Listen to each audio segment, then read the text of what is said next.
New York Times chief White House correspondent, that's Peter Baker, has covered every administration since President Bill Clinton. His new book is Obama, The Call of History. Peter Baker has served as Moscow bureau chief for the Washington Post. He joins us from Washington. Peter, good morning. Good morning. How are you? I'm okay. Listen, we saw a handshake. We saw a smile. They're describing this as the most anticipated meeting of the summit. What are you looking for? What are you thinking? They say Vladimir Putin is very well trained. President Trump, they say, is going in with no agenda. What are you looking for? Yeah, no, that's exactly right. As Major put it, that's a lot to pack into just a half an hour with translation. And the trick is, as H.R. McMaster, the president's national security advisor, said, the president doesn't have a specific agenda. You can be sure that Vladimir Putin does.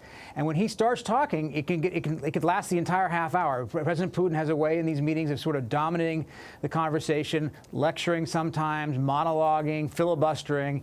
And it'll be interesting to see how these two people who have circled around each other now for so many months with so many other fraud issues, Syria, Ukraine, this investigation here in the United States hovering over them. It'll be interesting to see how they manage to present both body language and actual substance. How do you think the Kremlin will exploit this advantage of this meeting? Well, look, just the very fact of it is what the Kremlin wants. They want President Putin on the world stage as the leader to meet, the leader who's important at the center of everything. Remember, just 2 years ago, 3 years ago, Putin was isolated after the intervention in Ukraine and the annexation of Crimea. He was thrown out of the G8. It was now the G7.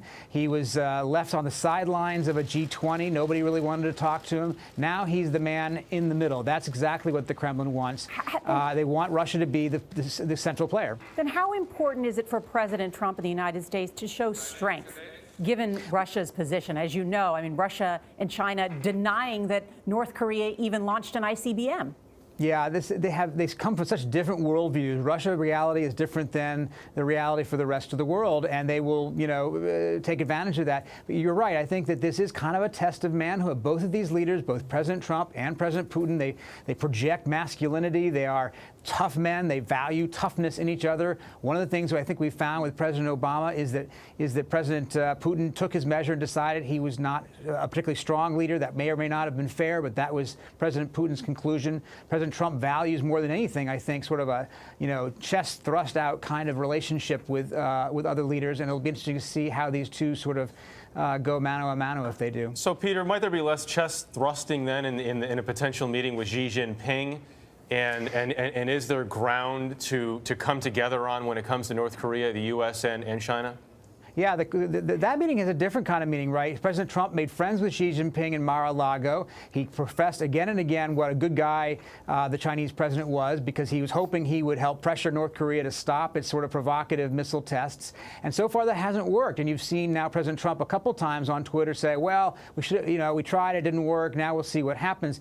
The real test is if America is going to apply pressure on North Korea other than military action, then it's going to have to actually take on some of these Chinese entities that are facilitating North Korea. That's going to be a real test. And do you get any sense from your reporting that that is on the agenda by the Trump administration? Well, I think it is. You saw even just a couple weeks ago, they sanctioned a Chinese bank that's been doing business with North Korea. That's really the first time that it happened on a big level. These banks are the real conduit for North Korean money in and out of the country. America has been reluctant to go after Chinese entities in any real way up till now because we have a pretty important relationship with China as well. But that's the economic lever that's out there if President Trump chooses to use it. A lot of speculation, Peter, if President Trump will ask about the Russian election meddling in the U.S. Campaign. Should he? Will he? Well, there's a lot of expectation that he should anyway. You'll certainly hear it from Democrats if he doesn't.